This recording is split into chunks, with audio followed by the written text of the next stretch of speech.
ah. Madali lang pala kayo kausap eh. Let's go, Tagaytay!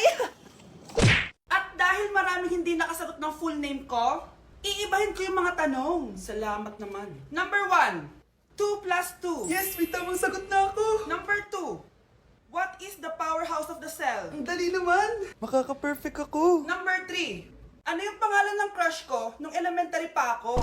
Ano na naman yan? Kung nakikinig talaga kayo, alam nyo kung sino yung crush ko. Aba ma'am, akala ko mang-iibahin may mga tanong. Bakit may mga ganyang tanong na naman? Malamang, para makasigurado ako na nakikinig talaga kayo. Wala namang may paki kung sino naging crush mo na elementary ka, ma'am. Wala namang may alam yan eh. Ma'am, alam ko po kasi sino yung crush nyo. Nakikinig po ako sa kwento mo. Buti pa si Michael, nakikinig. Di kagaya ng iba dyan. Sige, perfect ka na, Michael. Yes! Makinig din kasi kayo sa kwento ni ma'am. Number 4, sino yung pinsan ng kapatid ng lola ko na tita ng mama ko na pamangkin na ate ko? Bagsak na naman ako! Okay, class, let's start. Scarlett? Sorry po, ma'am. Late po ako. Ay, bawal na pumasok kapag late. Doon ko sa labas. Hintayin mo matapos yung subject ko. Ma'am, pero... Labas!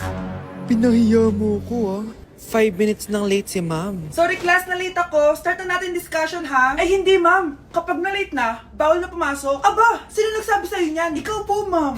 Kapag kami nalilate, bawal, hindi na papapasukin. Pero kapag kayo, pwede, okay lang. Ang unfair. Classmates, mag-party tayo dahil hindi na magtuturo si ma'am. Scarlett! Scarlett! Ano, may sasabihin ka ba? Wala po, ma'am. Buti po nakadating pa rin po kayo kahit na late. Okay class, let's start. Okay class, last 5 minutes. Hirap naman nito. Be, ano sagot sa number 10? Huwag ka mong sa akin, Samantha. Mapapagalitan tayo kay ma'am. Tamot mo naman. Ayaw mo akong pakopyahin, ha? Bilisan nyo class, 1 minute na lang. Ma'am, nangongopya po si Scarlett sa akin, no? Apakasinungaling mo, Samantha. May nangongopya pala dito? Bagsak ka na sa akin, Scarlett. Apakasama talaga ng ugali mo, Samantha. Nay! O anak, anyari sa'yo? Binagsak ako ng teacher ko. Naniwala kasi siya kay Samantha na nangopya daw ako. Totoo ba yun, Scarlett? Hindi, Nay. Siya talaga yung nangopya sa akin. Walang iya yan ah. Humanda siya sa akin. Tara anak. A few moments later. Ma'am, bakit niyo po kami pinatawag dito? Eh kasi yung anak mo, sinungaling. Siya naman talaga yung nangopya kay Scarlett eh. Hindi po totoo yan. Para malaman natin kung sino nagsasabi ng totoo sa inyong dalawa, mag-quiz na lang kayo ulit. Patay ako nito. Humanda ka ng mapahiya, Samantha. Okay, time's up. Pass your papers. Scarlett, naka-perfect ka. Yes! Talino talaga ng anak ko. Samantha, wala kang tamang sagot. Ikaw talaga ang totoong nangongopya. Nakakahiya ka, Samantha. Humanda ka sa akin sa bahay. Tara! Huwag po, Nay. For our last question, ano ang full name ko? Wala naman yun sa lesson, Siyempre, dapat alam niyo yung pangalan ko. Dami namang alam nito. Di ko maalala full name niya. Perfect na sana ako eh. Kapag di niyo nasagutan yan, minus 10 kayo sa akin. Aba ma'am, paano naman malalaman yung full name mo? Eh di ka naman nagpakilala sa amin. Ano ka, sikat? Artista? Ang lakas mo mag-minus kapag di nasagutan yung full name mo? Sige nga, ano full name ko? Kapag di mo nasagutan, ma-minus ko yung sweldo mo. Tsaka magagamit ba namin yan kapag nagtrabaho na kami? Di naman, diba? Paki namin sa full name mo. Paano yung step na yun? 1. Ha? Oh, Scarlett, anong ginagawa mo? Nay, nagpa-practice po ako. Pangarap ko po kasi sumikat parang mga K-pop. Seryoso ka ba, Scarlett? Sa ganyang itsura mo? Manalamin ka nga. Grabe ka naman, Nay. K-pop, K-pop. Okay, class. Ano ang pangarap niyo sa buhay? Ma'am, gusto ko po maging doktor. Wow, maganda yan. Pagbutihan mo, Samantha. Ikaw, Scarlett. Pangarap ko pong sumikat parang mga K-pop. Seryoso ba si Scarlett? Sa itsura mong yan, hindi ka tatanggapin dun, Scarlett. Gumising ka. Tandaan niya to. Kakainin niya yung mga sinabi niya sa akin. Matutupad ko lahat ng pangarap ko sa tulong ng vitamin C serum ng Garnier. Gawin mo akong fresh at glowing! #hiyangcheck. Sa wakas, matutupad din pangarap kong glow up. Humanda kayo. Mare, yung anak mo, nagpa-perform sa TV. Talaga ba, Mare? Ako ay torpe pa noon, pero nagbago na ngayon. Now I have the courage. Sikat na yung anak ko. I have you. Ikaw at ako under the sun. I'm going now that I found the one. Garnier, ba't ngayon pa lang? Skin ko ay hiyang-mahiyang. Ikaw at ako, we're gonna shine. Nothing can stop us, it's our time. Ready to show that you're the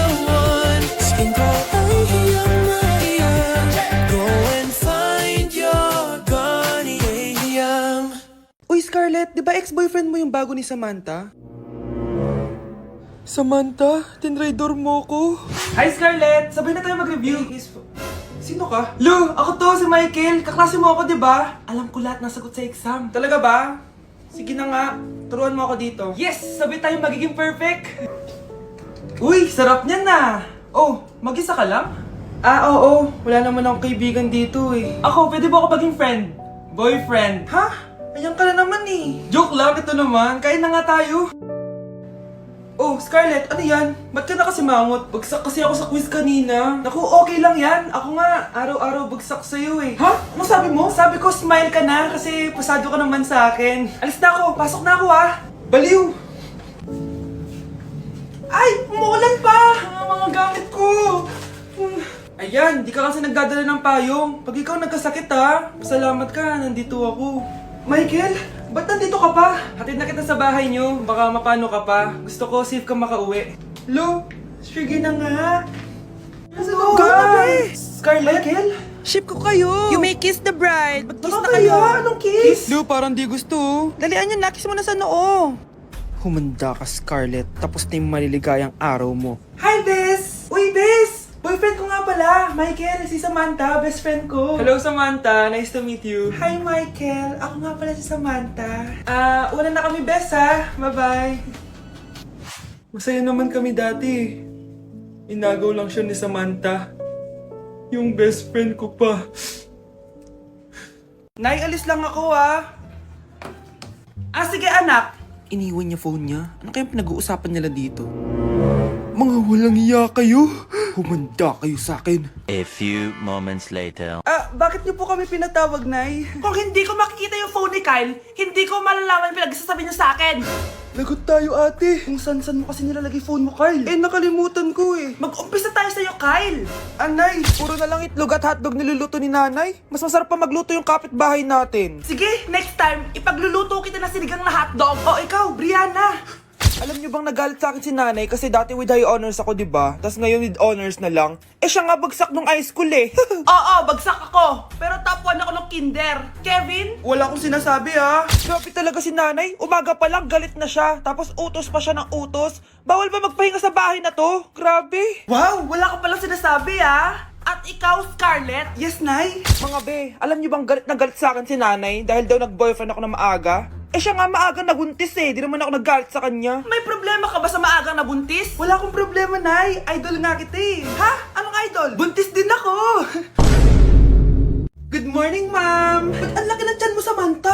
Buntis mo ako, ma'am. Hello, ma'am. Sko, ano nangyari sa mga estudyante ko? Lo, blessing kaya to, ma'am. Blessing? Nauna pa kayo sa akin ha? Okay, nagets niyo ba? Ano yung maingay na yon? Ma'am, sorry po. Lumabas na kasi yung anak ko eh. Tama na, baby. Ma'am, nawawala yung anak ko! Iniwan ko lang kanina dito eh! Ilabas niyo na! Kit-kit mo? Hoy! Balik pa sa akin anak ko! Anak mo pala to? O, salo? Yung bata! Be, may gatas ka pa dyan? Naubusan na ako eh. Ay, be, bumili ka! Ano, pati gatas ng anak ko, ubusin mo din? Damot mo naman? Ang pangit naman ng anak mo. Aba, ano sabi mo? Che, TikTok muna ako. Uy, be, puro ka TikTok dyan! Yung anak mo, lumabas na ng room! Baka malaglag yung sa hagdan! Halaan mo, para matuto siya. Hala! Walang kwentang nanay to! Bakit di sumasagot jowa ko? Mga walang iya tong mga to. Naglalandian pa sa harap ko. Aba, kaya pala di ka sumasagot sa mga tawag ko? Kasi nakikipaglandian ka pala dito kay Samantha? Excuse me? Jowa ko yan. Excuse me? Nauna siya naging akin. Inagaw mo lang. At ikaw, break na tayo! Nababaliw na ata yun. Okay, class, ibibigay ko na yung mga grades nyo. Samantha, naka-98 ka.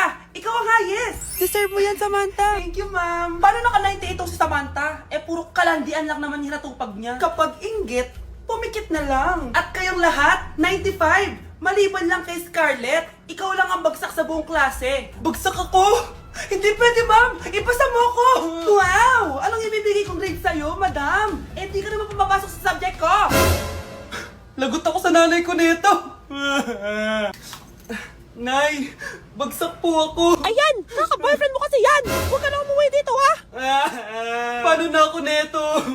Miss, huwag kang gagalaw. Hold up to.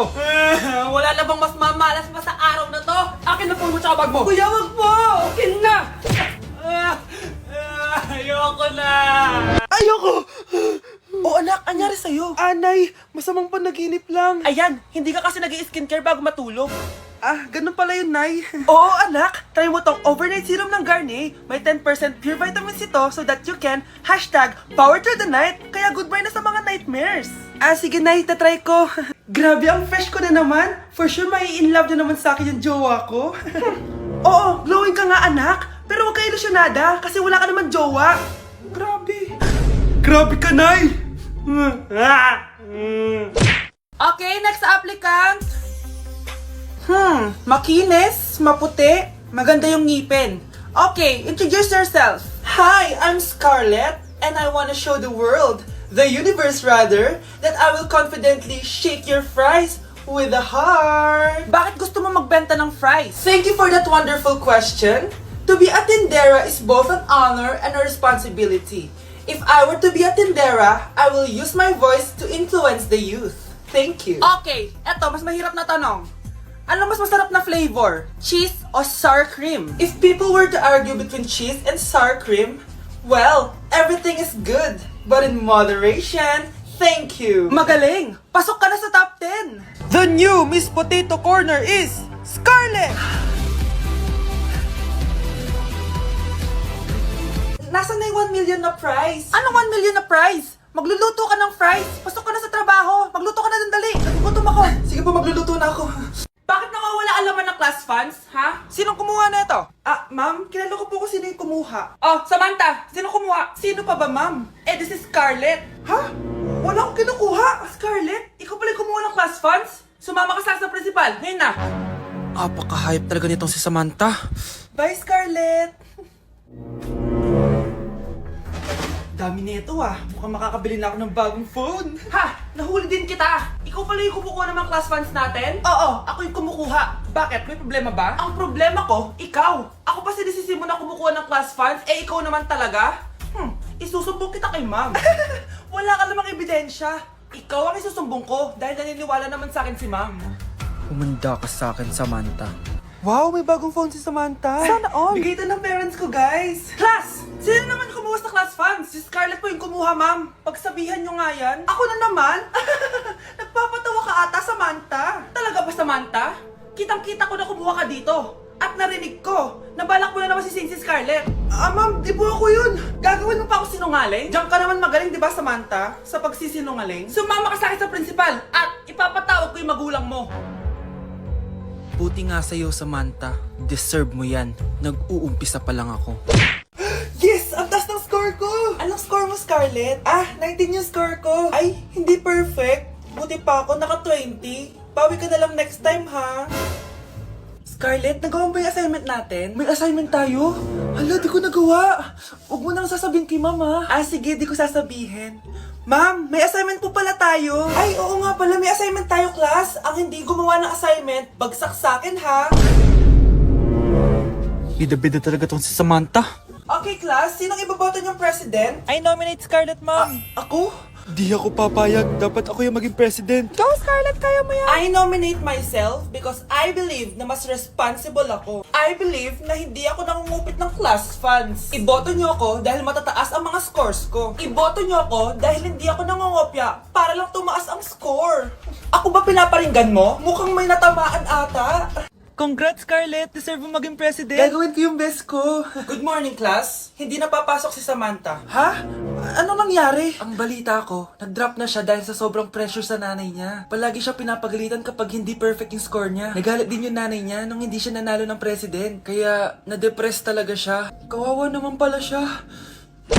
Hi classmates! Ako nga pala si Ashley, ang pinakamayaman at sobrang ganda niyong kaklase. Hi Ashley! Pwede ba tayo maging friends? Ay, sorry, di ako nakikipagkaibigan sa ganyang muka. Ew! Sumanong ugali nito. At least maganda ako. Eh, ikaw? Pangit ba talaga ako? Uy, Scarlett, sabay na tayo kumain ng lunch. Sure! Saan? Ako na lang sabay mo kumain.